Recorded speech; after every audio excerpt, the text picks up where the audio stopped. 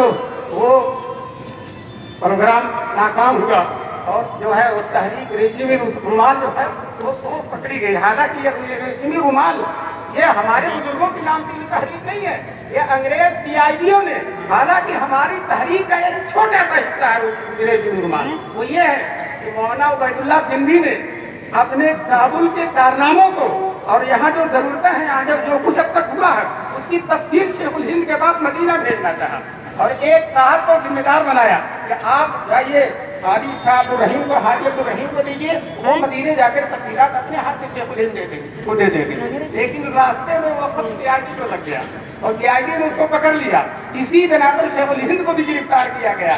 تو جو ہے اس کا نام انہوں نے رکھ دیا تحریک ریشمی رومال، حالانکہ وہ تحریک ریشمی رومال نہیں ہے بلکہ تحریک آزادی ہند ہے، تحریک آزادی ہند ہے۔ پھر اس کے بعد شیخ الاسلام شیخ الہند مالدہ سے چھوٹ کر آتے ہیں، مالدہ سے جب دیوبند پہنچے ہیں، دیوبند سراپا استقبال ہے ان کے لیے، یہاں شعرا شاعری کر رہے ہیں۔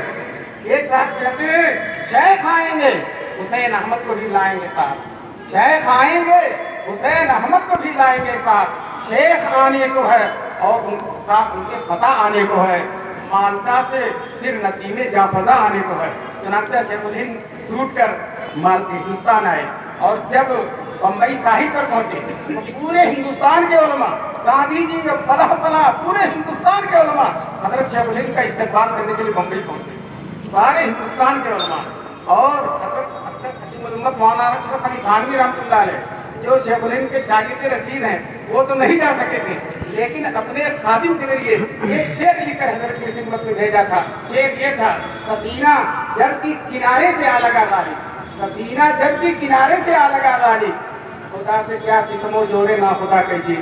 یہ شیخ الہند کی خدمت میں شعر پہنچوایا تھا، لیکن انگریز چھوڑنے کو تو مجبور ہوئے، اتنی تحریکیں چلی، اتنے احتجاج ہوئے کہ انگریز چھوڑنے کو مجبور ہو گیا۔ لیکن انگریز جو ہے چھوڑ تو رہا تھا لیکن ڈر بھی رہا تھا یہ شعر پھر ہندوستان میں آ جائے گا اور انگریزوں کے سینے کو دہلا دے گا، وہ ڈر رہے تھے۔ چنانچہ جہاز جب بمبئی کے ساحل پر آیا تو انگریزوں نے ایک سرکاری مولوی کو شیخ الہند کی خدمت میں کشتی پر بیٹھا کر جہاز کے اندر بھیجوایا اور وہ مولوی صاحب جا کر رونے لگے، حضرت آپ کا وجود بہت قیمتی ہے، آپ ٹوٹ گئے، اللہ کا بہت فضل و کرم ہے، اب آپ کی ہم ہندوستانی مسلمانوں کو ضرورت ہے، آپ دیوبند میں خانقاہ کھول کر سارے مسلمانوں کی باطنی اور روحانی تربیت کیجیے۔ مطلب ہے کہ خانقاہ کھول کر جب بیٹھ جائیں گے تو انگریزوں کے خلاف نہیں آئیں گے، انگریز چاہ رہا کہ خانقاہ میں بیٹھ جائیں گے۔ شیخ الہند کو جلا لا گیا، انہوں نے کہا کہ جو راستہ استاد محترم دکھا گئے ہیں وہ راستہ چھوٹنے والا نہیں ہے، اگر میرے جسم کے اندر طاقت نہیں ہوگی تو میں اپنے شاگردوں سے کہوں گا کہ تم مجھے چارپائی پر ڈالو اور پورے ملک کا دورہ کراؤ تاکہ میں انگریزوں کے خلاف بغاوت کروں اور انگریزوں کے خلاف جہاد کا اعلان کروں۔ دوستوں ابھی چھوٹ کر آئے بھی نہیں ہیں اور بغاوت کا اعلان شروع کر دیا، یہ بھی ہو سکتا تھا وہیں سے پھر مالٹا واپس ہو جائیں، لیکن اللہ کے شیروں کو آتی نہیں گواہی، آئین جمع مردہ اب کوئی ہو بے باقی، اللہ کے شیروں کو آتی نہیں گواہی۔ دوستو اس کے بعد شیخ الاسلام کا زمانہ آتا ہے، تھوڑی سی حضرت کی تذکرہ کر کے میں اپنی بات کو ختم کرتا ہوں۔ شیخ الاسلام نے اپنے بزرگوں کے نقش قدم پر، نانوتوی، گنگوہی، شیخ الہند کے نقش قدم پر انگریزوں کے خلاف تحریک شروع کر دی اور شیخ الاسلام کے 12-13 سال جیلوں کے اندر گزر گئے اور قیمتی زندگی جیلوں کے اندر گزری۔ ایک دفعہ حضرت نے انگریزوں کے خلاف کوئی زبردست تقریر کی تھی، انگریزوں نے گرفتار کر کے مراد آباد کی جیل میں ڈال دیا ان کو، مراد آباد کی جیل میں۔ دیوبند میں احتجاجی جلسہ ہوا، شاعری انقلاب انور قادری صاحب سے کھڑے ہو کر شعر پڑھا، اس وقت ہندوستان کو غلام آباد کہا جاتا، شعر پڑھتے ہیں، غلام آباد میں کیا فائدہ بے قید جینے کا، غلام آباد میں کیا فائدہ بے قید جینے کا، نہ جینا ہے سلیقے کا نہ مرنا ہے کرینے کا۔ آخر میں شعر کہتے ہیں عرب میں اور عجم میں پھر ہوئی نسبت نہیں قائم، قفس میں ہے مراد آباد کے بلبل مدینے کا، قفس میں ہے مراد آباد کے بلبل مدینے کا. جو صاحب جنہوں نے سنایا وہ جلسے میں موجود تھے، وہ کہتے تھے پورا مجمع چیخر مار کر ہو رہا. پھر اس کے بعد حضرت اسلام نے یہ فتویٰ دیا کسی مسلمان کے لیے انگریز کی فوج میں بھرتی ہونا حرام ہے، ناجائز ہے، انگریز کا تعاون کرنا ناجائز ہے. صاف صاف یہ بیان کیا. انگریزوں نے اس بیان کو بغاوت پر محمول کیا اور حضرت پر کراچی کے اندر مقدمہ چلا. ابھی بتایا گیا کفن لے کر ساتھ گئے تھے. جب بیان دینے کے لیے کھڑے ہوئے تو کھڑے ہو کر کہتے ہیں میں نے پہلے بھی فتویٰ دیا تھا، اب بھی دے رہا ہوں اور آج اور آئندہ بھی دوں گا کہ انگریز ظالم ہے، انگریز غدار ہے. اس کی کسی طرح سے اس کا تعاون کسی مسلمان کے لیے جائز نہیں ہے. اس کی فوج میں بھرتی ہو کر اس کی مدد کرنا جائز نہیں. وہاں عدالت مجرم اپنے جرم کا انکار کرتا ہے لیکن یہ اللہ کے لیے مجرم بنا ہوا وہ اپنے جرم کا اقرار کرتا ہے. پھانسی دے دو کوئی بات نہیں ہے. چنانچہ انہی زمانے میں جب کراچی کا مقدمہ چل رہا تھا تو حضرت اپنے خاص آدمی کو خط لکھتے ہیں کہ اگر مجھے کچھ ہو جائے یعنی مجھے پھانسی دے دی جائے تو آپ لوگ رنج و غم نہ کیجیے گا، آپ رنج و غم نہ کیجیے گا، آپ رنج و غم کریں گے انگریز خوش ہو جائے گا، اس لیے انگریزوں کو خوشی ہونے کا موقع، خوش ہونے کا موقع نہ دیجیے گا.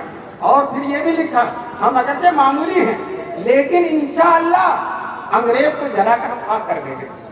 اور پھر یہ شعر پڑھا ہے جب کو ہم دل جلوں سے کام نہیں، جلا کے خاک میں کر دے تو داغ نام نہیں.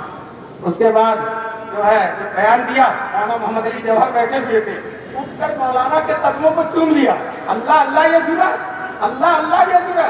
چنانچہ پھر جو ہے مولانا نے اپنی تقریر کے آخر میں یہ کہا کہ اگر برطانیہ سے وائسرائے ہندوستان میں اسلام کو مٹانے آئے گا تو اسلام کی حفاظت میں جو گردنیں کٹیں گی ان میں پہلی گردن حسین احمد کی. تو یہ بیان دیا اور سارا مجمع مبہوت ہے. سب لوگ یہ سمجھ رہے تھے کہ پھانسی کی سزا ہو جائے گی اور یہ عدالت تنگ تھی تو ایک بڑے حال میں یہ مقدمہ چلا تھا اور فوج ہر طرف سے بندوقیں توپیں تانے کھڑی ہوئی تھی کہ اگر اجازت ہوتی تو عدالت ہی کے اندر ان کو توپوں سے اڑا دیا جائے گا. اور چنانچہ ان توپوں کے بیچ میں، ان تلواروں کے بیچ میں، ان آہنی ہتھیاروں کے بیچ میں اللہ کا یہ شعر ٹہلتا ہے، کہتا ہے نہ مسجد میں نہ مندر میں نہ دیواروں کے سائے میں نماز عشق ادا ہوتی ہے تلواروں کے سائے. چنانچہ جو ہے انگریز نے جو سزا دی وہ یہی سزا دی کہ ان کو 2 سال کی قید با مشقت دی جاتی ہے. 2 سال وہاں رہے پھر چھوٹ کر آ گئے اور پھر کوشش کرتے رہے یہاں تک کہ انگریزوں کا کان پکڑ کر ملک سے باہر نکالا. سہیل صاحب کہتے ہیں اللہ یہ فیض دعائے مدنی کا، حضرت مدنی کی دعاؤں کا فیض ہے کہ آج پورا ہندوستان آزاد ہے. اللہ تبارک تعالیٰ ہم سب کو اپنے ان بزرگوں کے نقوش قدم کو پڑھنے، سمجھنے، سیکھنے اور ان کے مطابق چلنے کی توفیق نصیب فرمائے. وہاں